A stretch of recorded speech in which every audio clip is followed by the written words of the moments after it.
আল্লাহর নবী সাল্লাল্লাহু আলাইহি সাল্লামের স্ত্রী মা আয়েশা রাদিয়াল্লাহু তাআলা আনহা একদিন বাড়িতে বসে আছেন।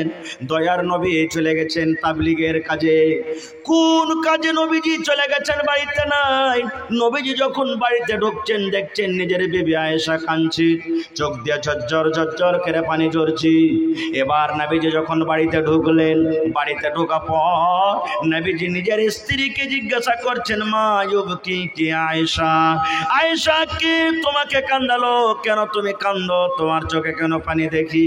আয়েশা কেন তুমি কান্দো? তোমার চোখে কেন পানি দেখি? ব্যাপারটাকে বুঝতে পারলাম না। তোমার পেটে ক্ষুধা লেগেছে নাকি? তোমার পেটে জ্বালা লেগেছে নাকি? কে তোমাকে কোন কথা বলেছে আয়েশা? আমি তোমার স্বামী, আমি নবী সহ্য করতে পারি না তোমার চোখে আমি পানি দেখতে পারি না। আয়েশা কে তোমাকে কান্দালো? কে কারণে তুমি কান্দো? এরে আমার মায়েরা, খালারা, ভাইরা শুনেন। মা আয়েশা রাদিয়াল্লাহু তাআলা আনহা বলেন, ইয়া রাসূলুল্লাহ, আল্লাহর নবী গো, আমাকে কেউ কান্দানি, কেউ আমাকে গালি দেয়নি, কেউ আমাকে কুটি কথা বলেনি। আমার পেটে ভোক ক্ষুধা লাগে না কোনো নবীজি। আপনি জাহান্নামের কথা বলেছেন, কিয়ামতের কথা বলেছেন, কিয়ামতটা এরকম হবে ওরকম হবে। ওই জান্নাতের জাহান্নামের কথা, কিয়ামতের কথাটা আমার স্মরণে চলে এসেছে। আমি আয়েশা থামতে পারলাম না গো দয়ার নবী, এই জন্য আমি কাঁদছি, এই জন্য আমি কাঁদছি। এবার নবীজির স্ত্রী হযরত আয়েশা নবীকে প্রশ্ন করে দিলেন, নবীজি আমার চোখে পানি দেখে আপনাকে দয়া লেগে গেল, আমার চোখে পানি দেখে আপনাকে ময়া লেগে গেল, আমার চোখে পানি দেখে আপনার অন্তর ফেটে গেল। দয়ার নবী গো, একটা আপনি প্রশ্নের উত্তর আমাকে দিয়ে দেন। যেদিন কিয়ামত কায়েম হবে, যেদিন হাসরের ময়দান হবে, ওই কিয়ামতের দিন যদি আমি আপনার বিবি আয়েশা কোনো মুসিবতে পড়ে যাই, কোনো যদি কিয়ামতের দিন কোনো বিপদে পড়ে যায়, নবী গো ওই কিয়ামতের দিন আপনি আমাকে মুসিবত থেকে বাঁচাতে পারবেন কি পারবেন না? ওই কিয়ামতের দিন আপনি আমাকে মুসিবত থেকে উদ্ধার করবেন কি করবেন না বলেন। দয়ার নবী বললেন, আয়েশা দুনিয়াতে তুমি আমার কাছে কাপড় চাও, আমি নবী তোমাকে দিয়ে দিব। খাবার আমার কাছে তুমি চাও, শক্তি মতো দিয়ে দিব। কিন্তু আয়েশা রে, কিয়ামতের দিন তিনটা স্থান এমন রয়েছে, তিনটা জায়গা এমন রয়েছে, ওই কঠিন তিন জায়গাতে যদি তুমি কোনো মুসিবতে পড়ে যাও, যদি তুমি কোনো বিপদে পড়ে দাও, আমি দয়ার নবী সেই জায়গাতে তোমাদের কোনো সাহায্য করতে পারবো না। সুবহানাল্লাহ। দয়ার নবী নিজের স্ত্রীকে বলছেন, আয়েশা কিয়ামতের দিন তিনটা স্থান জায়গা এমন আছে, ওই জায়গাতে যদি কোনো মুসিবতে পড়ে যাও, আমি নবী তোমাদের সাহায্য করতে পারবো না। এবার নবীজি মা আয়েশার কতটুকু ভালোবাসা, একটু ভালোবাসার একটা হাদিস আর শুনেলেন। মা আয়েশা রাদিয়াল্লাহু তাআলা আনহা বলেন, আমি আল্লাহর নবীর পাঞ্জরে একদিন বসে আছি, নবী আমার পাঞ্জরে বসে আছেন। মা আয়েশা বলেন, গিলাস আমার হাতে আছে, গিলাসে পানি আছে কিংবা দুধ আছে। মা আয়েশা বলেন, গিলাসটাকে আমি নিয়ে মুখ লাগাইয়ে ঠোঁট লাগাই আমি পানি পান করি, কিংবা আমি গিলাসে দুধ রাখা আছে পানি পান করি। মা আয়েশা বলেন, দয়ার নবী আমার দিকে দেখছেন, দেখছেন যে আমার বিবি আয়েশা গিলাসের কোন জায়গাতে মুখ লাগায়ে ঠোঁট লাগায়ে পানি পান করেন। মা আয়েশা বলেন, পানি পান করতে করতে যখন আমি গিলাসটাকে রেখে দিলাম, চট করে নবীজি গিলাসটাকে উঠিয়ে নিলেন। মা আয়েশা বলেন, যে জায়গাতে আমি আয়েশা ঠোঁট লাগায়ে মুখ লাগায়ে আমি পানি পান করলাম, দয়ার নবী ওই জায়গাতে মুখ লাগায়ে ঠোঁট লাগায়ে পানি পান করলেন। শুধু তা নয়, নবীজি মা আয়েশারও বলেন, আমি নবীর পাঞ্জরে বসে আছি, আমি ভাত খাচ্ছি কিংবা রুটি খাচ্ছি কিংবা ছাতু খাচ্ছি, তার সাথে আমি মাংস খাই। এবার নবীজিরা বিবি আয়েশা বলেন, আমি গোশত ছিঁড়ে ছিঁড়ে খাই, হাড্ডিটা আমি কামড় দিয়ে দিয়ে খাই। মা আয়েশা বলেন, আমি গোশত খেতে খেতে মাংস খেতে খেতে আমি যখন রেখে দিলাম পিসটাকে থালাতে, দয়ার নবী চট করে পিসটাকে উঠিয়ে নিলেন। যে জায়গাতে আমি আয়েশা মুখ লাগায়ে ঠোঁট লাগায়ে আমি কামড় দিলাম, দয়ার নবী ওই জায়গাতে মুখ লাগায়ে ঠোঁট লাগায়ে কামড় দিলেন। এত প্রেম মোহব্বত ভালোবাসা। সেই বিবিকে বলছেন, আয়েশা কিয়ামতের দিন যদি তুমি বিপদে পড়ে যাও, আমি নবী তোমাদেরকে উদ্ধার করতে পারবো না। আর আমাদের ভালোবাসা কি জানেন? আমরা বিবিকে কতটুকু ভালোবাসি? সুবহানাল্লাহ। আমার কোনো ভাই ভাত খেতে বসেছে, ভাত খেতে খেতে খেতে যদি চেটে ভাত বেশি হয়ে যায়, আর ওই স্ত্রীকে বলে যে হাবিবুল্লাহর মারে ভাত কটা খেয়ে তো, মা খালারা কি বলবেন জানেন? ওর বেটা বেটিকে বলবে, আরে বকরিটাকে দিয়ে তো, ছাগলটাকে তোর বাপের ভাত কোটা দিয়ে এই মরা হদমা বোড়ার কাজেরা ভাত কে খেয়ে ফোঁটা পড়া খেবে না। এই তো আমাদের পেয়ার আর মহব্বত ভালোবাসা। সুবহানাল্লাহ। তো ওই কিয়ামতের দিন কেমন দিন হবে? সুবহানাল্লাহ, কঠিন দিন হবে। আমি কিয়ামতের অবস্থাটা আমি বয়ান করব না আজকে, তবে ওই কিয়ামতের দিন 5টা প্রশ্ন করবেন আল্লাহ তাবারক ওয়া তাআলা। প্রশ্ন তো অনেক হবে, কিন্তু বড় বড় নিয়ামত সম্পর্কে 5টা প্রশ্ন হবে। কত হবে ভাই? কয়টা প্রশ্ন হবে? আল্লাহ রাসূল বলেছেন, লা তাজুলু কদম ইবনি আদম হাত্তা ইসআল আন খামস। দয়ার নবী বলেছেন, ওই কিয়ামতের দিন 5খানা প্রশ্নের উত্তর যতক্ষণ পর্যন্ত আল্লাহ তাবারক ওয়া তাআলাকে না দিতে পারবেন, ততক্ষণ পর্যন্ত মানুষের এক কদম পা আগা দিকে বাড়বে, কিংবা পিছন দিকে উঠবে, কিংবা ডান দিকে কিংবা বাম দিকে উঠতে পারবে। যতক্ষণ পর্যন্ত মানুষ আল্লাহর সামনে 5খানা সওয়ালের জবাব না দিতে পারবে, ততক্ষণ পর্যন্ত মানুষ আল্লাহর সামনে দাঁড় হয়ে থাকতে হবে, এক কদম আগা পিছা হইতে পারবে না। 1 নম্বর নবী বলেছেন, আনুমারহি ফিমা আফনাহু। 5 নম্বরের মধ্যে সর্বপ্রথম নবী বলেছেন, উম্মত রে, আনুমারহি ফিমা আফনাহু।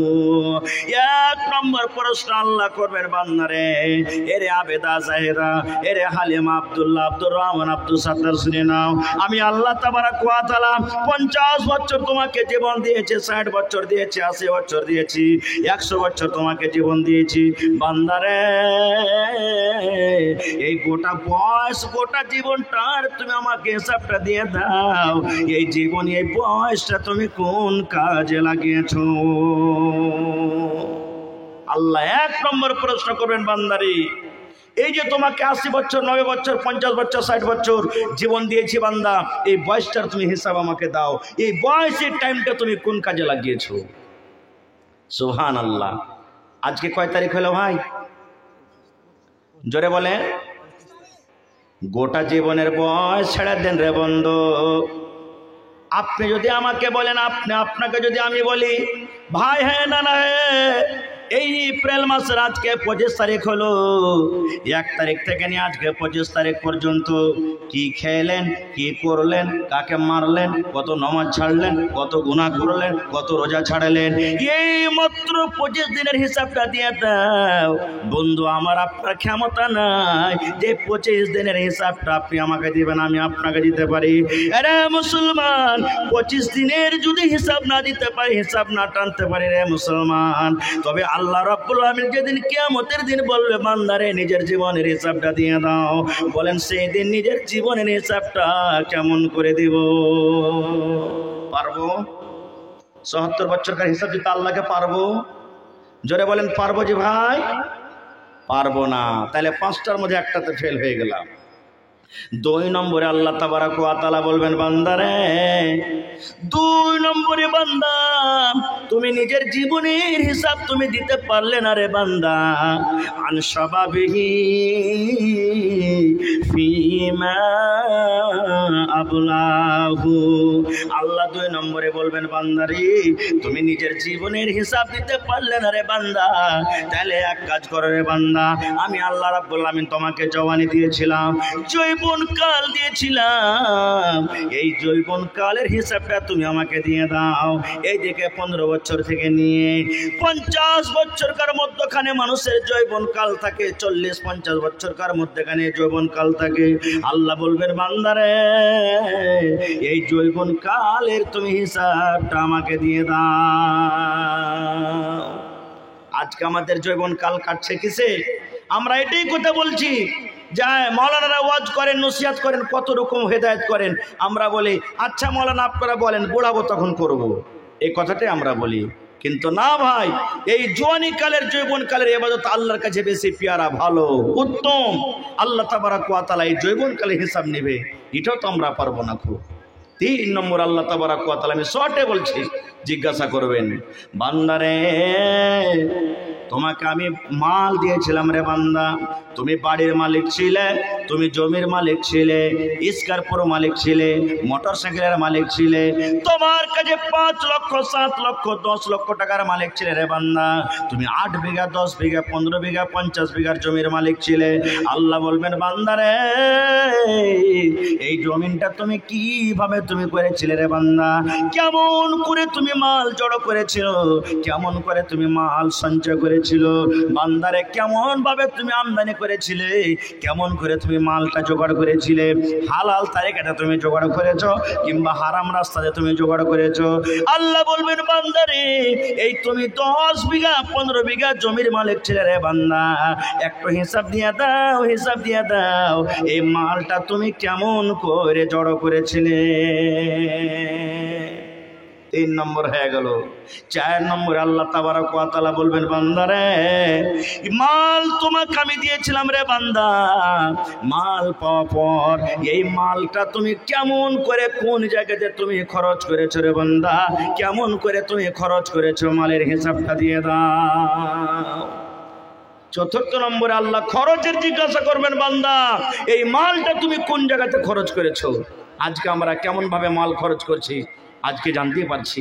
ভাই মুসলমান, এটা মসজিদের জালসা নাকি? হানা বলেন, মসজিদের জালসা। আপনারা জানেন নবীজি যখন হিজরত করে মদিনে চলে গেলেন, মক্কা থেকে হিজরত করে মদিনে চলে গেলেন, মদিনাতে মসজিদ ছিল না, এবার মসজিদ বানাইতে হবে। যেখানে মুসলমান আছে ওখানে মসজিদ, বলেন যেখানে মুসলমান আছে ওখানে মসজিদ আছে, থাকতে হবে। এবার নবীজি হিজরত করে চলে গেলেন মদিনাতে, মসজিদ বানাইতে হবে। নবীজি সাহাবায়ে কেরামকে জড়ো করলেন, যেমন আজকে বসে বসে জালসা শুনছেন। নবী বলছেন যে হ্যাঁ গো, আল্লাহর ইবাদত বান্দেগি করতে হবে বা একটা মসজিদ বানাইতে হবে। মসজিদ খুঁজতে খুঁজতে যে জায়গাতে এখন মসজিদে নববী আছে, 2 মিনিট, মসজিদে নববী আছে ওই জায়গাতে মসজিদ পছন্দ হয়ে গেল, জায়গাটা যেখানে মসজিদ বনবে। এবার নবীজি বললেন, হারে বাবা এই জায়গাটা হলো কার? এই জায়গাটা আল্লাহর ঘর, ইচ্ছা করছে এখানে আল্লাহর ঘর, আমার মসজিদে নববী তৈরি করব। সাহাবায়ে কেরামেরা বললেন, নবীজি 2টা ইয়াতিম বাচ্চার জমিন, একটার নাম হলো সাহাল, একটার নাম হলো সোহেল, 2টা ইয়াতিম গরিব বাচ্চা, বাপ হারা ছেলের জমিনটা। নবীজি বলছেন, ওরাকে ডাকো তো 2টা ভাইকে। একজন সাহাবী বলছেন, সাহাল সোহেল, নবীজি তোমাদেরকে ডেকে পাঠালেন, চলো তোমরা তাড়াতাড়ি। নবীর কথা শুনে বাঘের মতন লাফ কেটে নবীর দরবারে এসে হাজির হয়ে গেল। এবার নবীজি বললেন, বাবা রে এই জমিনটা কার রে বাবা, এই জমিনটা কার? ওই 2টা ইয়াতিম বাচ্চা বলছে, নবীজি আমরা 2টা ভাই ইয়াতিম, আমাদের বাপ নাই, ছোটবেলাতে আমাদের বাপ মারা গেছেন, দুনিয়া থেকে চলে গেছেন, 2 ভাই আমরা ইয়াতিম, আমাদের এই জমিনটা হলো আমাদের গো নবীজি। আল্লাহ রাসূল বললেন, বাবা রে তোমরা 2টা ভাই এই জমিনটা বিক্রি করে দাও। নবীজি বললেন, তোমরা এই জমিনটা বিক্রি করে দাও। তখন ইয়াতিম বাচ্চা 2টা বলছে, নবীজি কেন বিক্রি করব?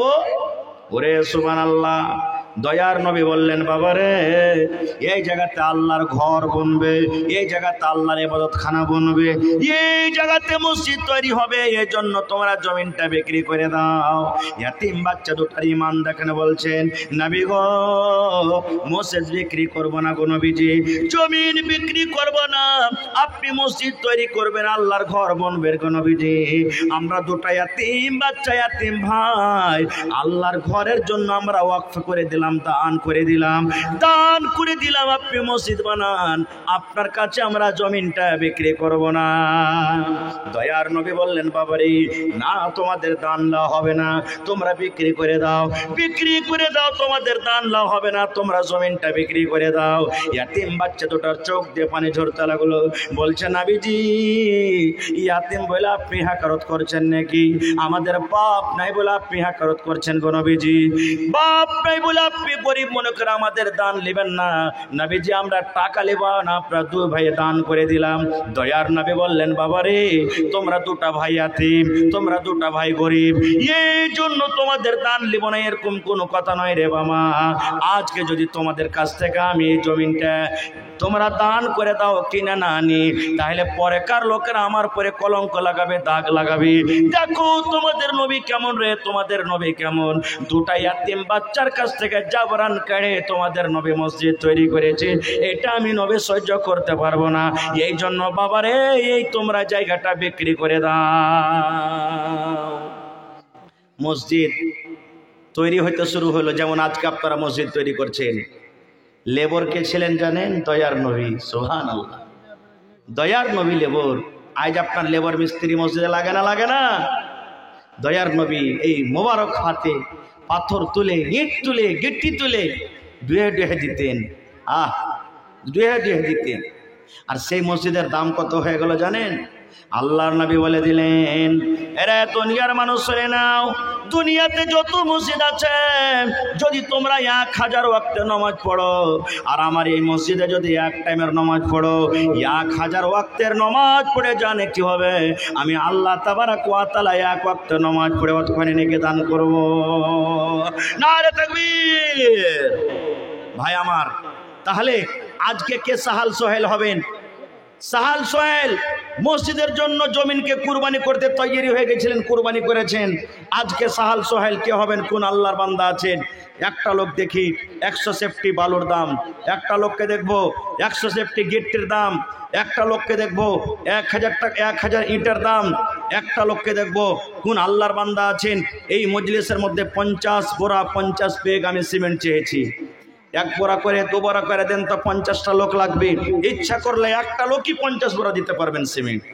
এবং মায়েরা খালারাকে বলবো, বাড়িতে আপনাদের কাঁসা বর্তন থালি গিলাস যত আছে, বাড়িতে আপনারা ব্যবহার করেন না, আল্লাহর ওয়াস্তে যত কাঁসার বর্তন আছে সব লেসে লেসে হাজির করে দেন আল্লাহর ঘরের জন্য।